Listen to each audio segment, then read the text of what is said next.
کہ کس کا انیشیٹو جو ہے، کون سامنے بیٹھ کے. مجھے وہ یاد آ رہا ہے شاہ محمود قریشی صاحب اپنی پہلے میڈیا ٹاک میں یوں ٹیبل بجا کر کہہ رہے تھے یہاں بنتی ہے policy.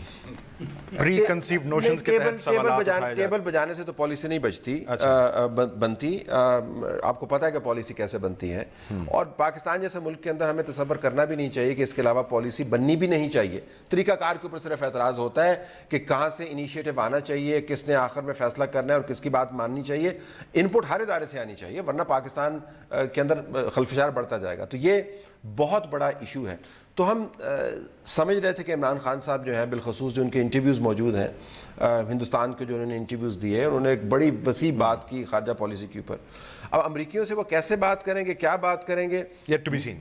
Yet to be seen. اور نئی بات کرنے کی گنجائش کم ہے، یہ میں گزارش کروں.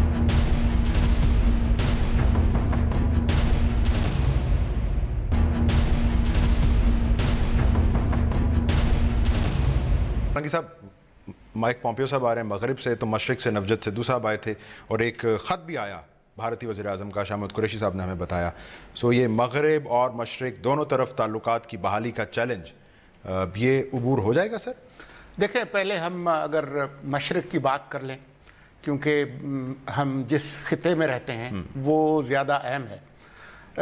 جس طرح کی صورتحال بھارت اور پاکستان کے تعلقات کی ہے، کیونکہ وہاں پر اگلے سال الیکشن ہو رہے ہیں، اور وہاں پر جو الیکشن ہیں اس میں پاکستان کے ساتھ جو تعلقات وہ خاصا ایک الیکشن کا ایشو ہوتا ہے.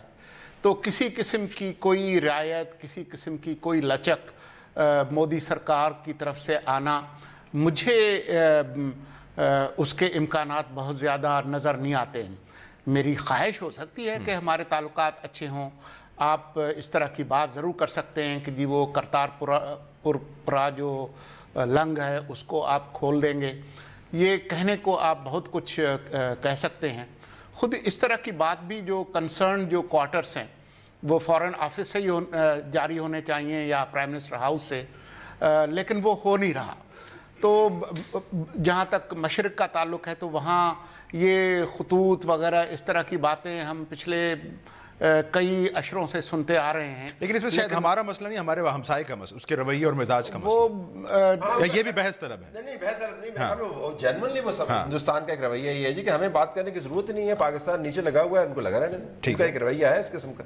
ہاں، جہاں تک وہ مائک پامپیو والی بات ہے، اب وہ ٹرمپ صاحب جو ہے وہ ہوا کے گھوڑے پر سوار ہیں، اور وہ صبح ایک بات کرتے ہیں، شام کو دوسری بات کرتے ہیں. تو وہ گھڑی میں تولا اور گھڑی میں ماشا والی بات ہے. جسے ہم اپنے یہاں لوکل اصطلاح میں یو ٹرن کہتے ہیں. ہاں، لیکن افغانستان کے اندر جو صورتحال ہے وہ امریکہ کے لیے بہت اچھی نہیں ہے، اور اس میں ان کی خواہش تو ہو سکتی ہے کہ پاکستان کوئی مدد کرے، لیکن پاکستان کے اپنے جو اندر کے جو مسائل ہیں اور جو ایک ماضی کا انرشا ہے، اس میں یہ صورتحال اتنی آسان نہیں ہے کہ پاکستان ان کی کوئی مدد کر سکے. گل صاحب، اسی نوٹ کے اوپر شاہ محمود قریشی صاحب نے یہ بھی کہا کہ میں سب سے پہلے افغانستان جانا چاہوں گا. تو ہمارے پاس جذبہ خیر سگالی سے بڑھ کر کیا ہے سر؟ ہم جمپ سٹارٹ کروا سکتے ہیں کوئی پیس نیگوسیشن؟ دیکھیں، میں نے ابھی آج میں نے ہندوستان ٹائمز میں ایک آرٹیکل لکھا کہ عمران خان کا انڈیا چیلنج سب سے بڑا چیلنج انڈیا چیلنج ہے. اچھا، اس لیے کہ چاہے وہ ہمارے افغانستان کے ساتھ تعلقات ہیں یا امریکہ کے ساتھ تعلقات ہیں، وہ ڈیفائن ہوتے ہیں ہمارے بھارت کے ساتھ تعلقات میں. اس میں چونکہ مودی صاحب نے ابھی ہم سن رہے ہیں کہ انہوں نے خط لکھا ہے، اشارہ دیا ہے، اور 30 تاریخ کو انہوں نے 30 جولائی کو فون بھی کیا تھا. تو ہم توقع بس یہ ہونی چاہیے کہ شاید وہ اب تعلقات کو یا مذاکراتی عمل کو دوبارہ بحال کرنے کے لیے کوشاں ہیں.